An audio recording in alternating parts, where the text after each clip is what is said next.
35조 달러의 폭탄, 미국 경제의 점화대단, 세계 경제의 심장, 미국의 신뢰에 균열이 가기 시작했습니다. 절대 무너지지 않을 것 같던 미국 재정의 신뢰도가 흔들리며 전 세계 투자자들이 충격에 빠졌습니다.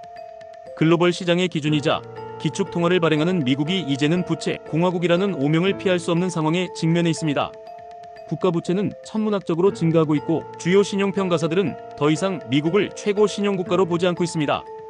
2025년 현재 이 사태는 단순한 회계 문제가 아닌 세계 금융 패권의 위기이자 모든 자산 시장의 리스크 트리거로 작용하고 있습니다. 전문가들은 지금의 위기를 2008년 금융위기 이후 최대의 재정 리스크라고 평가하고 있으면 그 여파는 단기적인 혼란을 넘어 장기적인 금융 지형의 변화를 예고하고 있습니다. 미국 경제는 오랜 기간 동안 세계 금융시장의 중심축으로 기능해왔습니다. 그러나 최근 들어 이 같은 신뢰에 균열이 생기고 있다는 평가가 전문가들 사이에서 나오고 있습니다.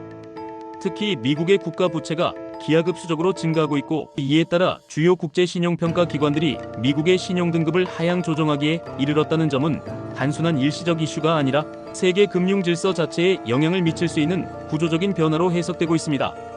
2023년과 2024년 동안 미국 의회는 부채 한도 협상을 두고 몇 차례 위기를 겪었으며 이로 인해 미국의 재정 건전성에 대한 우려가 시장 전반에 확산되었습니다.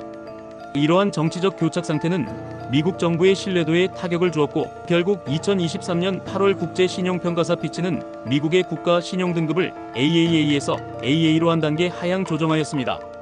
이는 2011년 S&P가 같은 조치를 취한 이후 두 번째 등급 하락 사례이며 당시 시장은 일시적 충격에 그쳤지만 지금은 상황이 훨씬 더 복합적이고 위험하다는 지적이 많습니다. 전문가들은 이 문제를 단순한 등급 변화로만 보지 않고 그 배경과 파급 효과에 주목하고 있습니다.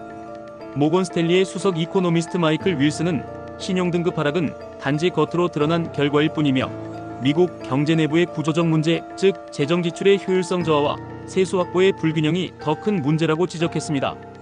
골드만삭스는 보고서를 통해 재정 적자 확대는 결국 금리 상승 압력으로 이어지고 이는 시장의 리스크 자산에 장기적 부담을 준다고 평가하였습니다.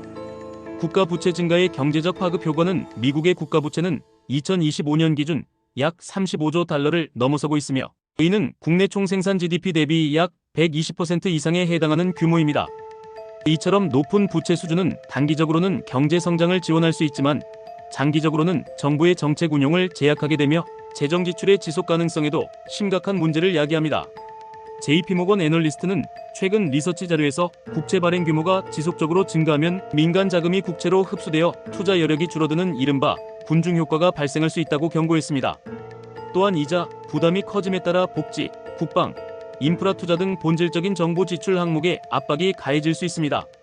신용 등급이 하락하게 되면 미국 정부가 발행하는 국채의 신용도가 낮아지고 이에 따라 국채 금리가 상승할 수밖에 없습니다. 이는 단순한 이자 상승을 넘어 전체 금융 시스템에 영향을 주는 문제로 확산될 수 있습니다. 블랙록의 자산운용 전략 책임자는 미국 국채는 전 세계 금융기관의 담보기준 자산으로 활용되기 때문에 그 신뢰도가 흔들릴 경우 글로벌 유동성 흐름 전체에 혼란이 발생할 수 있다고 언급하였습니다. 또한 미국의 신용등급 하락은 기관 투자자들의 위험 회피 심리를 자극하여 주식시장에서 외국인 자금 이탈을 유도할 수 있으며 이는 성장 중심 종목군에 직접적인 충격을 줄 수 있습니다. 금리 상승과 경제 전반에 대한 파급 효과에 대하여 설명하면 금리 인상은 일반적으로 주식, 부동산, 채권 등 거의 모든 자산 시장에 부정적인 영향을 미치게 됩니다. 미래 수익 기대치를 현재 가치로 환산하는 과정에서 금리가 높아질수록 자산 가치는 낮아지면 투자 심리 위축으로 이어질 수 있습니다. 특히 연방정부의 금리 인상 압력이 커지면 민간 대출 금리 역시 상승하게 되고 이는 소비 위축과 기업 투자 감소로 이어질 수 있습니다. 장기적으로는 경기 둔화가 발생하며 금융시장 전반의 리스크가 확대될 수 있다는 점에서 신용등급 하락은 매우 중요한 변수입니다. 구조적 신뢰 저하와 장기적 경제 전략의 필요성에 대하여 설명하면 미국의 국가 부채 증가는 더 이상 단기적인 뉴스거리가 아닌 구조적 위기로 인식되고 있습니다. 전문가들은 단순히 부채가 많다는 사실보다 그 부채를 감당할 수 있는 정치적 재정적 역량의 결여에 주목하고 있으며 이는 시장 전반의 신뢰에 영향을 미칠 수 있다고 경고하고 있습니다. 이러한 구조적 위기는 단기적인 금리 인상, 자산 가격 하락, 외국인 자금 이탈을 야기할 수 있으며 중장기적으로는 미국 정부의 정책 수단이 축소되는 결과를 낳을 수 있습니다. 재정 지출의 제한은 경제 침체 국면에서 정부의 대응 능력을 약화시키며 이는 투자 심리 전반에 장기적인 부정적 영향을 미칠 수 있습니다. 또한 미국이 국제 금융 질서의 중심 역할을 수행하고 있다는 점에서 국가 신용 등급 하락은 단순한 미국 내부의 문제가 아니라 전 세계 경제 안정성에 대한 위협으로 작용할 수 있습니다. 특히 글로벌 금융기관들의 자산운용 전략에도 영향을 주어 전반적인 유동성 경색 현상으로 이어질 수 있고 이는 실물 경제로까지 전이될 수 있습니다.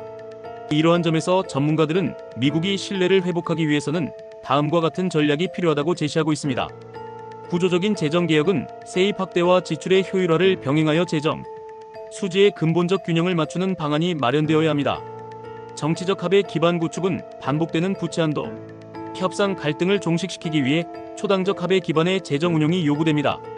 중장기 재정 건전화 로드맵 제시는 명확한 계획과 시간표를 통해 시장에 안정적인 신호를 제공함으로써 투자자 신뢰 회복을 도모해야 합니다. 이와 함께 전문가들은 미국의 재정 상황이 더 이상 내부 정책만으로 해결될 수 있는 수준이 아니라는 점도 강조하고 있습니다. 기축통화국으로서의 미국의 지위가 위협받을 경우 전 세계 외환 보유 전략과 국제 통화 시스템 자체에도 변화가 올 수 있기 때문입니다. 이는 달러화 가치의 하락, 글로벌 자산 재배분, 원자재 가격 변동성 증가 등의 파급 효과를 유발할 수 있습니다.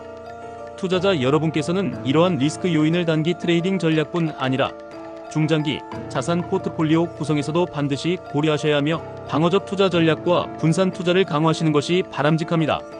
특히 신흥국 통화나 고위험 자산군에 대한 비중은 점진적으로 줄이고 안정적이고 유동성이 높은 자산 위주로 재편하는 전략이 요구됩니다. 지금은 단순히 경제지표 발표에 따라 움직이는 시기가 아니라 전 세계 금융 시스템의 근본적인 구조에 영향을 줄 수 있는 중대한 전환기의 초입에 서 있는 시점입니다. 이러한 전환기에 적절히 대응하신다면 향후 금융시장이 안정화된 이후 큰 기회를 선점할 수 있는 기반을 마련하실 수 있을 것입니다. 피치의 신용등급 하락 조치 이후 블룸버그 이코노미스트 패널은 미국의 신용도가 장기적으로 회복되기 위해서는 단순한 지출 삭감이 아닌 세수 확보 방안의 개혁과 정치적 안정성 회복이 선행되어야 한다고 지적하였습니다.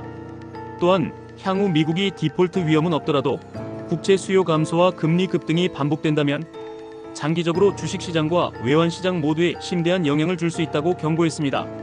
결론적으로 투자자 여러분께서는 이제부터는 단기적인 지표만을 기준으로 판단하기보다는 보다 장기적인 시계에서 미국의 재정 건전성, 금리 정책, 글로벌 자금 흐름을 함께 고려하는 전략을 수립하셔야 할 시점입니다.